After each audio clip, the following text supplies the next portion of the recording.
Hello guys, আসসালামু আলাইকুম। তোমরা সকলে কেমন আছো? আশা করি ভালো আছো। তো এই যে আজকে চলে এসেছি মটর শাক। এর মধ্যে মটর শাক আছে আর কিছু আছে খেসারি শাক। মটর শাক আর খেসারি শাক অল্প অল্প করে এনেছিল, যার কারণে আমি দুটোই একসঙ্গে মিক্স করে কুটলাম। দেখি খেতে কেমন লাগে।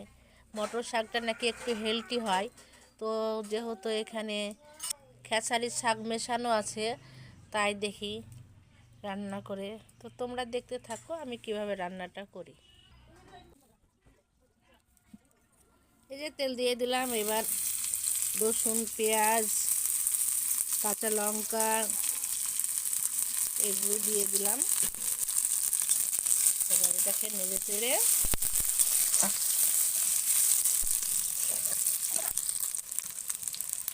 আমি লবণটা এই মশলাই দিয়ে দিব, কারণ এর পরপরই তো আমি শাকটা দিয়ে দিব, আর এই লবণটা তেলে দিয়ে দিলে শাকটা আওড়াতে খুব টাইম লাগবে না।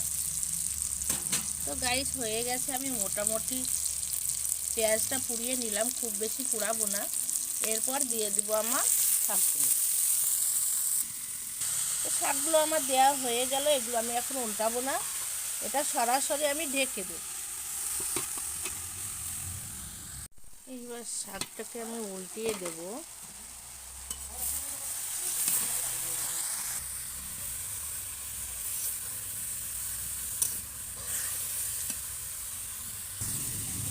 আমি আর একবার চাপা দিয়ে দিব, রান্নাটা আমি আর একবার তুলে নিব।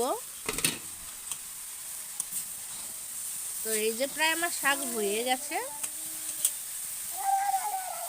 আর একটু আলগা রেখে কিছুটা সময় ধরে জাল দিয়ে আমি তুলে নেব। এই যে আমার শাকটা হয়ে গেছে, এইবার আমি তুলে নেব।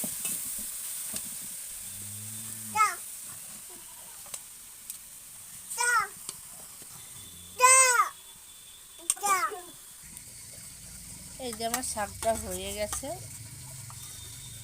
কত কি সুন্দর হয়েছে।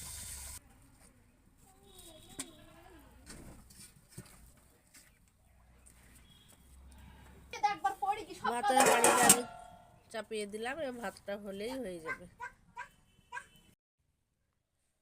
গাইস, ভিডিওটি কেমন লাগলো জানিও।